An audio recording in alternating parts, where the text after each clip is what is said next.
ಎಲ್ಲರಿಗೂ ಅಂದರೆ ಮೊದಲು ಈ ಥರ ಎಲ್ಲ ಸೊಸೈಟಿಯನ್ನು ಖರೀದಿ ಮಾಡ್ತಾರೆ, ಅಲ್ಲೆಲ್ಲಿ ಹೋಗಿ ಬೇಕಾಗ್ತದೆ. ಅದಕ್ಕೊಂದು ಎಲ್ಲರನ್ನೂ ಕರೆದು ಮಾತಾಡಿ ವಿಷಯಗಳನ್ನೆಲ್ಲ ಜೀವನ ಸೇರಿ ಅದಕ್ಕೆ ಕರೆದಿದ್ದು. ವಿಶೇಷ ಇಲ್ಲ, ಎಲ್ಲ ಕಡೆ ಮಾಡಕ್ಕೆ ಇಲ್ಲೂ ಸಭೆ ಮಾಡಿದ್ವಿ. ಸರಿ, ಕಾರ್ಯಕ್ರಮ ಕೆಲವು ನಾಯಕರು ಧೈರ್ಯ ಇದ್ರ ಬಗ್ಗೆ ಏನು ಅಂದರೆ ಈಗ ನೋಡಿ, ಉಸ್ತುವಾರಿ ಮಂತ್ರಿ ಅವರು ಎಲ್ಲಿ ಬರೋದಿಲ್ಲ ಅಂತಾರೆ, ಮತ್ತು ಪುರೇ ಟೋಕರು ಬರೋಂಗಿಲ್ಲ.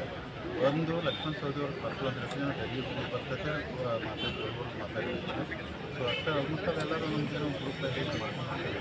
ಸರ್, ಭಗವಂತ ಖೂಬ್ ಅವ್ರು ಹೇಳ್ತಾರೆ DCC ಬ್ಯಾಂಕ್ ಹೋಗ್ಬೇಕಾತಂದ್ರೆ ಈ ಫೈನಾನ್ಸ್ ಥರ ಕೆಲಸ ಮಾಡೋದಕ್ಕೆ ರೈತರಿಗೆ ಅಂಕಿ ಬರುತ್ತೆ. ಸಚಿವಾಲಯ ಯಾರು ಭಗವಂತ ಖೂಬ್ ಅವ್ರು ಹೇಳ್ತಾರೆ, ಸಚಿವಾಲಯದಾಗ ಭಗವಂತ ಖೂಬ್ ಅವರು ಮೈಕ್ರೋ ಫೈನಾನ್ಸಲ್ಲಿ ಅವರ ಸಿಬ್ಬಂದಿಗಳು ವರ್ಕ್ ಮಾಡಕತ್ತಾರೆ, ರೈತರಿಗೆ ಹೆಲ್ಪ್ ಆಗುತ್ತೆ. ಈ DCC bank totally DCC total ಯಾಕಂದ್ರೆ ಯಾರು ನೋಡಿ ಇನ್ನೊಂದಿದೆ, ಯಾವುದೇ ವ್ಯಕ್ತಿ ಮಂದಿ ಫೋಟೋ ಎಲ್ಲ ಏನಿದ್ರು ಇನ್ನೊಂದು ಸೀಕ್ರೆಟ್ ವಾಟರ್ ಇದೆ, ಒಳಗೆ ಹೋಗಿ ಯಾರು ಹೇಳ್ತಾರೆ ಅಂತ ಗೊತ್ತಿಲ್ಲ. ಆ ಥರ ಏನು ಸರ್, ರಮೇಶ್ ಕತ್ತಿ ಅವ್ರಿಗೆ ಮಾತು ಕೊಟ್ಟಂತೆ ರಮೇಶ್ ಕತ್ತಿ ಅವ್ರನ್ನ ಅಧ್ಯಕ್ಷ ಸ್ಥಾನಕ್ಕೆ ರಮೇಶ್ ಕತ್ತಿ ಅವರಿಗೆ ಮಾತು ಕೊಟ್ಟಂತೆ ರಮೇಶ್ ಕತ್ತಿ ಅವ್ರನ್ನ ಅಧ್ಯಕ್ಷ ಸ್ಥಾನಕ್ಕೆ ಈಗಿದೆ. ಈಗಂತ ಬಂದರೆ ಪ್ರಶ್ನೆ ಬರೋದಿಲ್ಲ, ಯಾಕಂದ್ರೆ ನೋಡಿ ಎಲೆಕ್ಷನ್ ಆಗಬೇಕಾದ್ರೆ ಎಲ್ಲರೂ ಹಿರಿಯರ್ತಾರೆ, 5-6 ಜನ ಕೂಡ್ತಾರೆ. ಹಿರಿಯರು ಕೂಡ ಎಲ್ಲರನ್ನೂ ಅಧ್ಯಕ್ಷ ಯಾರು ಮಾಡಬೇಕು, ಉಪಾಧ್ಯಕ್ಷ ಅವ್ರ ನಿರ್ಣಯ ಹೆಂಗೆ ಕೊಡ್ತಲ್ಲ, ಈಗ ಒಬ್ಬರು ಡಿಸಿಷನ್ ಆಗಲಿ ಎಲ್ಲರೂ ಕಲೆಕ್ಟಿವ್ ಆಗಿ ಡಿಸಿಷನ್ ತೊಗೊಂಡು ನೋಡ್ತಾರೆ ಯಾರು ಒಬ್ಬರು ಎಂಡಿಗೆ ಹೋಗ್ತಾರೆ. ಸರ್, ಇವತ್ತು ಪ್ರತಿಸ್ಪರ್ಧಿ ಯಾರಿಲ್ಲ ಅಂತ ಎಲ್ಲಿ ಪ್ರತಿಸ್ಪರ್ಧಿ ಈಗೊಂದು ಏನಾಗಿದೆ, ಈಗ ಕೆಲವೊಬ್ಬರು ನಮ್ಮ ಹೆಸರು ಹೇಳ್ಕೊಂಡ ಸುಳ್ಳು ಹೇಳ್ತಾರೆ. ಅಂದರೆ ನಮ್ಮ ಭರ್ತೇಂದ್ರ ಅವ್ರು ಭೇಟಿಯಾಗಿದ್ದು 50 ಸೊಸೈಟಿ ತೋರಿಸಿದ್ವಿ, ನಾವು ನೀಡಿಲ್ಲ ಅಂತ ಹೇಳಿ ಸುಮ್ಮನೆ ವಾಟ್ಸಪ್ಪಲ್ಲಿ ಗ್ರೂಪ್ ಹಾಕೊಂಡು ಮಾಡತ್ತಾರೆ. ನಾವು ಯಾರಿಗೂ ಹೇಳಿಲ್ಲ, ಹೊಸಪ್ಪ ಕೂಡ ನಮ್ಮ ಜೊತೆಗೆ ಅದ. ಈಗ ಅವರೇ ನಮ್ಮ ಕ್ಯಾಂಡಿಡೇಟ್, ನಾವು ಏನೇ ಇದ್ದರೂ ಅವ್ರಿಗೆ ಮದತ್ತು ಮಾಡೋರು ಅವ್ರದ್ದೇ. ಮತ್ತು ಈಗ ಸುಮ್ಮನೆ ನಮ್ಮ ಹೆಸರು ಕೆಲ ಮಂದಿ ಹೇಳ್ಕೊಂಡು ಅಡ್ಡಾಡ್ತಾರೆ, ಅದು ನಮ್ಮ ಸಂಬಂಧ ಇಲ್ಲ. ಸರ್, ನೌಕರರು ಇವತ್ತು ಸ್ಟ್ರೈಕ್ ಮಾಡಿದ್ದಾರೆ, ಇದ್ರ ಬಗ್ಗೆ ಏನು ಹೇಳ್ತೀವಿ?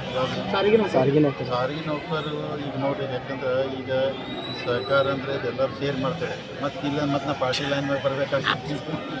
ಅದಕ್ಕೆ ಅವರಿಗೆಲ್ಲ 36 ತಿಂಗಳು ಇರುತ್ತಲ್ಲ ರೀ, ಗೌರ್ಮೆಂಟ್ ಕೊಡಬೇಕಲ್ಲ. ಈಗ ನೋಡಿ ಎಲ್ಲ ಸ್ಕೀಮ್ ಕೊಟ್ಟು ಡೆವಲಪ್ಮೆಂಟ್ ಸರಿಯಾಗಿದೆ ಆಗ್ತಾಯಿಲ್ಲ, ರೋಡ್ಗಳು ಮತ್ತೊಂದು.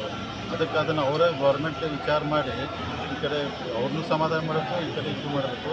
ಸೊ ಅದಕ್ಕೆ ಡೆವಲಪ್ಮೆಂಟಿಗೆ ಈಗೆಲ್ಲ ಪ್ರಾಬ್ಲಮ್ ಆಗತ್ತೈತೆ. ಕಣ್ಣು ಮುಂದೆ ಉದಾಹರಣೆ ಇದೆ, ಈ ಥರ ವಿಶೇಷ ಯಾವಾಗ ಆಗಿರುತ್ತೆ. ಸರ್, ರಾಜ್ಯದಲ್ಲಿ ರಾಜಕೀಯ ಬದಲಾವಣೆ ಬಿರುಗಾಳಿಗೆ ಸೈತಿ, ಇದ್ರ ಬಗ್ಗೆ ಏನು ಹೇಳ್ತೀವಿ?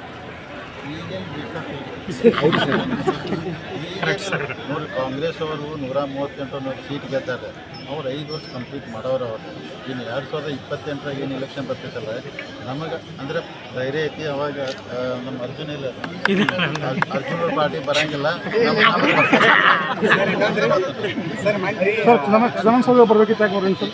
ವಿಧಾನಸೌಧ ಬರಬೇಕಿತ್ತು, ಬರಲಿಲ್ಲ ರೀ. ಅವರು ಬರ್ತು ಅಂತ ಹೇಳಿ ಮತ್ತೆ ದೊಡ್ಡ ಮಾತಾಡಿದ್ರೆ, ಆಮ್ಯಾಗ ಲಕ್ಷ್ಮಣ ಸವದಿನ ಡೆಲ್ಲಿಗೆ ಹೋದ್ರೆ ಇನ್ನೂ 2 ಕಾರ್ಯಕ್ರಮ ಎಲ್ಲಿ ಬಂದ ನಾವು ಮೀಟಿಂಗ್ ಮಾಡ್ಕೊಂಡು ಮಾತಾಡಿದ್ದಾರೆ. ಅವ್ರು ಇವಾಗೂ 3 ಕಡೆ ಏನಾಗ್ತಂದ್ರೆ ಡೆಲ್ಲಿಗೆ ಅವ್ರ ಮಗ ಏನೋ ಬರ್ತಾರೆ ಅಂತ ಅವರು ಬಂದಿರುತ್ತೆ. ಕೇಳಿ ನೋಡ್ತೀನಿ, ಅದು ಮುಂದಿನ ಕಾರ್ಯಕ್ರಮಕ್ಕೆ ಬಾ ಅಂತ ರಿಕ್ವೆಸ್ಟ್ ಮಾಡ್ತೀನಿ. ಓಕೆ ಸರ್, ವಾರ್ಷಿಕ ಸರ್ವಸಾಧಾರಣ ಸಭೆಯಲ್ಲಿ ಬೋರ್ಡ್ ಡೈರೆಕ್ಟರ್ ಅಷ್ಟು ಬೇಕಾಗಿತ್ತು. ಮತ್ತು ಶುಗರ್ ಫ್ಯಾಕ್ಟ್ರಿ ಚೇರ್ಮನ್ ಇನ್ವೈಟ್ ಮಾಡಿದ್ರಲ್ಲ ರೀ. ಈಗ ನಾನು ಬೆಳಗಾವಿ ಹಾಲು ಒಕ್ಕೂಟ ಪ್ರತಿನಿಧಿಯಾಗಿ ಹೋಗಿನಲ್ಲಿ ಜನರಲ್ ಬಾಡಿಗೆ ಅಂದ್ರೆ ನನಗಂದ್ರೆ ಅಲ್ಲಿ ಹೋಗಕ್ಕೆ. ಮತ್ತು ಈಗೆಲ್ಲ ಅಧ್ಯಕ್ಷರು ಶಾಸಕರು ಯಾರು ಬಂದರೂ ಸ್ಟೇಜ್ ಮೇಲೆ ಕುಣಿಸ್ತಾರೆ ಅವರು ಎಲ್ಲಿಂದರೆ. ಸೊ ಈ ಕೆಲವು ಮಂದಿ ಇವ್ರಾಕೆ ಬರೋಕಂದ್ರೆ ಏನು ಹೇಳೋಕ್ಕಾಗ್ತದೆ ನನಗೆ. ಮತ್ತು ರಾಜಕೀಯ ಮಾಡೋರಿಗೆ ಅದಕ್ಕೆ ಗೊತ್ತಿರಲಿಲ್ಲ ರೀ. ಮತ್ತು ಎಲ್ಲರೂ ಕರೆಯಿತು. ಮತ್ತು ಅಲ್ಲಿ ನಮಗೂ ಅವಕಾಶ ಸಿಕ್ಕಾಗ ನಾನು DCC ಬ್ಯಾಂಕ್ ಸಂಬಂಧಪಟ್ಟಿದ್ದು ಏನಾರ ಕೆಲವೊಂದು ಮತ್ತು ಎಲ್ಲ ನಡುವೆ ಇಲೆಕ್ಷನ್ ತಗ ಸ್ವಲ್ಪ ಅಲಿಗೇಷನ್ ಹಿಂಗೆ ಹಾಕೋತಿರ್ತಾರೆ, ಇನ್ನೊಂದು ಸರಿ ಹೋಗ್ತೀವಿ. ಸರ್, ಮನೆ ಕಡಾಡಿ ಅವರು ಒಂದು ಆರೋಪ ಮಾಡಿದ್ರು, ಗೋಕಾಕ್ ತಾಲೂಕದಾಗ 9 ಸಂಘಗಳು ಫೇಕ್ ಅದಾವ ಅಂತ, ನಕಲಿ ಅದಾವ. ಇವರು ಮಾಂತೇಶ್ ಕಡಾಡಿ ಅದಂದ್ರೆ ಅವು ಚಲಾವಣೆಲಿಲ್ಲ, ಸುಮ್ಮನೆ ಬುಕ್ಕಲ್ಲಿ ಅದಾವು ಸೊಸೈಟಿ ಅಂತ ಇನ್ನೂ ಹೇಳಿದ್ರು ಅವರು. ನಾನು ಒಂದು ಲೆಟ್ರ್ ಕೊಟ್ಟು ಯಾರು ಥರ ಎನ್ಕ್ವೈರಿ ಮಾಡ್ತಾರೆ, ತಪ್ಪಿದ್ರೆ ಅದನ್ನ ಆ್ಯಕ್ಷನ್ ತೊಗೋತಾರೋ, ಇಲ್ಲಾಂದ್ರೆ ನೀವು ಇಲ್ಲ ಅಂತ ಹೇಳ್ತಾರತ್ತೆ. ಅಂದರೆ ಕೆಲವೊಂದು ಸೊಸೈಟಿ ಅವರು ವ್ಯವಹಾರ ಆಗ್ತಾಯಿಲ್ಲ ಅಂದ್ರೆ ಈ ಥರ ಅಲಿಗೇಷನ್ ಮಾಡಿದ್ರೆ ಲೆಟ್ರ್ ಕೊಟ್ಟರು DR ಚೆಕ್ ಮಾಡಿ ಹೇಳ್ತಾರೆ. ಸರ್, ಈ ಚುನಾವಣೆ ಜಾರಕಿಹೊಳಿ ವರ್ಸಸ್ ಕತ್ತಿ DCS ಬ್ಯಾಂಕ್ ರೀ. DC ಬ್ಯಾಂಕ್ ಇಲ್ಲಿಲ್ಲ. ಈಗ ನೋಡ್ರಿ, ಈಗ ಎಲ್ಲರೂ ಏನಿಲ್ಲ, ಎಲ್ಲನೂ ಎಷ್ಟು ಸಾಧ್ಯ ಆಗ್ತೈತೆ ಎಲ್ಲನೂ ವಿಶ್ವಾಸ ತೊಗೊಂಡು ಎಲ್ಲನೂ ಅನ್ನಪೋಸ್ ಮಾಡೋಕ್ಕೆ ಪ್ರಯತ್ನ ಮಾಡ್ತಾರೆ. ಈಗ ಅಷ್ಟು ಮೀರೊಂದು ಗುಂಪು ರೆಡಿ ಆದರೆ ಏನೂ ಮಾಡೋಕ್ಕಾಗೋದು. ಚುನಾವಣೆ ಆಗಬಹುದು, ಆಗದೇ ಇರ್ಬೋದು ರೀ. ಇನ್ನೊಂದು 10 ದಿವಸ ಕ್ಲಿಯರ್ ಕಟ್ ಪಿಕ್ಚರ್ ಬರ್ತದೆ. ಮತ್ತೊಂದು ಪ್ರೈಸಿಗೆ ಹೇಳ್ತಾರೆ.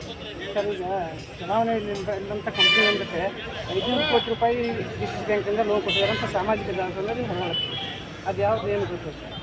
500 ಕೋಟಿ ಇಲ್ಲರಿ. ಅವರು ಲಕ್ಷ್ಮೀನಾರಾಯಣ ಕಂಪ್ನಿಗೆ 160 ಕೋಟಿ ಲೋನ್ ಕೊಟ್ಟರಂತಂದ್ರೆ ಅವರು ಅದು MCLT 160 ಕೋಟಿ ಅಲ್ಲ. ನಾವು ಬರೀ DCC ಬ್ಯಾಂಕ್ ಬೆಳಗಾವಿ 80 ಕೋಟಿ ಕೊಟ್ಟಿದ್ದೇವೆ. ಕೊಲ್ಲಾಪುರ DCC ಬ್ಯಾಂಕ್ 80 ಕೋಟಿ, 160 ಕೋಟಿ ಇದೆ. ಅದಕ್ಕೆ 350 ಕೋಟಿ ಆಸ್ತಿ ಬರ್ಕೊಂಡು DCC ಬ್ಯಾಂಕ್ ತಕ್ಷಣ ಪ್ಲೇಸ್ ಮಾಡ್ಕೊಂತಾರೆ. ಅದಕ್ಕೆ ಇವೆಲ್ಲ ಮತ್ತು ಇಲೆಕ್ಷನ್ದಾಗ ಸ್ವಲ್ಪ ಬರುವ ಇವೆಲ್ಲ ರೀ. ಆಮೇಲೆ ಸರಿಯಾಗಿ ತುಂಬ ಪ್ರಶ್ನೆ ಬರೋದ್ರೆ ತುಂಬ ಮಾರ್ಚ್ ಎಂಡ್ ತನಕ ಟೈಮ್ ಇರ್ತೈತೆ. ಎಲ್ಲರಿಗೂ ಧನ್ಯವಾದ ರೀ.